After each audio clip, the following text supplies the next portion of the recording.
kriteria penyusunan tujuan KL ini saya kira Bapak Ibu bisa baca ya sebenarnya, tapi saya ingin menegaskan bahwa tadi ya, jadi di KL itu harus dari visi misi ya Bapak Ibu ya. Ini memang tadi ya saya udah kasih framework bahwa visi visi kita bikin irisannya menjadi tujuan ya.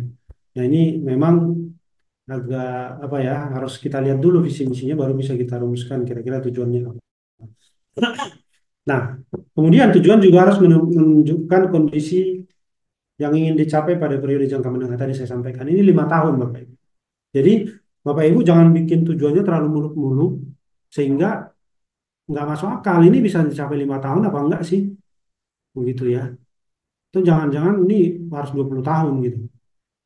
Atau tujuannya memang ya harus itu, maka di sasaran strategis lah dikunci Bapak Ibu indikatornya.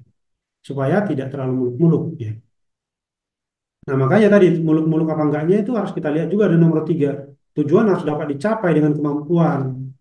Kalau nggak mampu ya jangan terlalu bikin tujuannya terlalu muluk-muluk Bapak Ibu. Nanti yang repot diri sendiri kan.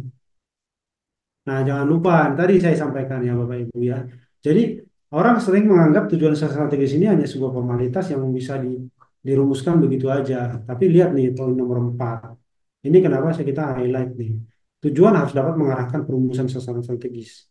Kalau Bapak Ibu tidak merumuskan tujuan dengan baik, maka sasaran strategis juga tidak akan dirumuskan dengan baik. Arah kebijakan strategi juga tidak bisa dirumuskan dengan baik. Program dan kegiatan makin menantang itu Bapak Ibu. Bagaimana cara merumuskannya? Apakah kita cuma mengulang program kegiatan? Jadi tujuannya kemana, program kegiatan ya udah kita mengulang aja. Nah, kalau begitu untuk apa kita mengidentifikasi permasalahan di depan?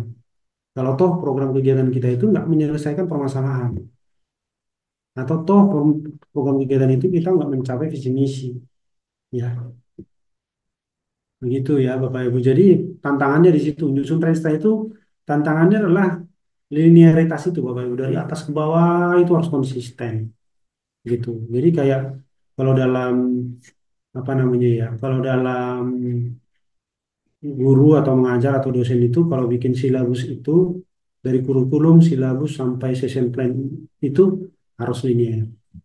Kurang lebih begitu juga nih. Cuma ini 5 tahun ya, jadi agak jelimet juga kita merumuskannya. Oke, itu itu rumusan dari peraturan PPN tadi ya, Bappenas. Sekarang kita lihat dari Pemda. Diturunkan secara proporsional dari masing-masing misi pembangunan daerah. Jadi tadi saya sampaikan kalau bupati atau wali kota atau gubernur itu punya visi misi, Bapak Ibu tinggal lihat tuh misi yang keberapa tuh yang relevan dengan Bapak Ibu. Jangan semua misinya bupati itu Bapak Ibu embat ya. Itu mungkin apa ya, kurang kerjaan apa gimana ya. Atau saking percaya dirinya semua diembat gitu ya. Kita lihat aja kalau misinya itu tentang yang mana itu tentang pembangunan apa ya, apa namanya, pekerjaan umum atau sipil atau konstruksi, itulah yang menjadi apa namanya semacam visi misinya si dinas PU gitu ya. Mana yang merupakan tentang penurunan kemiskinan, peningkatan kesejahteraan masyarakat, itulah yang nanti jadi visi misinya dinas sosial gitu. Mana yang merupakan kesehatan, mana yang merupakan pendidikan, itulah nanti diturunkan atau diambil atau diadopsi oleh si dinas kesehatan dan dinas pendidikan gitu ya. Jadi tujuan itu harus mewujudkan misi Bapak Ibu, itu kalau di OPD ya, karena visi itu udah punyanya kepala daerah. Oke, nah tadi 3 saya bilang itu harus memperhatikan permasalahan dan isu strategis pembangunan. Jadi harusnya tujuan itu dari restra sebelumnya dengan restra yang berikutnya harusnya ada penyesuaian ya, harusnya karena permasalahan itu kan berkembang terus Bapak Ibu. Dulu permasalahan kita mungkin lebih kepada konvensional. Sekarang permasalahan kita itu udah permasalahan bukan hanya masalah konvensional yang masih ada, misalnya soal kesejahteraan, kesehatan yang stunting dan sebagainya, kemudian bla bla bla. Sekarang udah ada permasalahan digital, ya kan?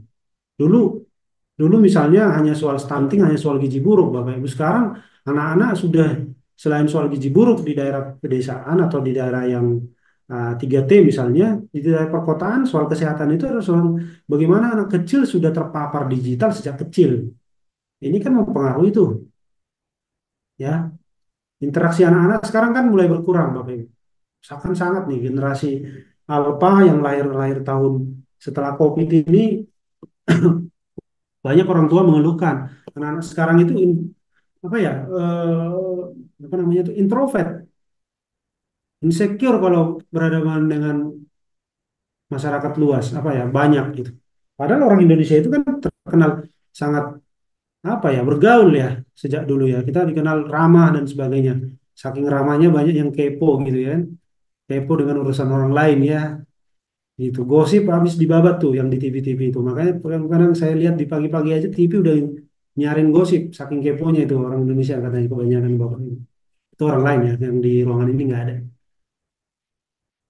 Ya, itu tantangan dinas kesehatan menurut saya sekarang. Bagaimana sosialisasi dinas kesehatan kepada terutama yang daerah perkotaan yang bapak ibunya kerja atau yang tingkat pendidikan orang tuanya agak rendah bapak ibu. Ini sekarang apa-apa anak-anak dikasih gadget, ya kan? Tantangannya kan di situ, Bapak Ibu. Mungkin daerah perkotaan, maaf nih, tidak terlalu stunting itu tidak terlalu mungkin ya, saya kurang paham, saya nggak ada datanya. Tapi kan tantangannya di situ.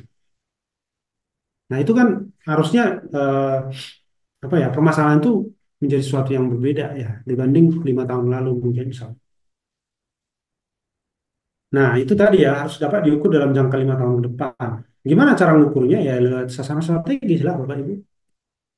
Kalau nggak ada sasaran strategis, gimana cara mengukur tujuan? Nggak bisa kita. Ya.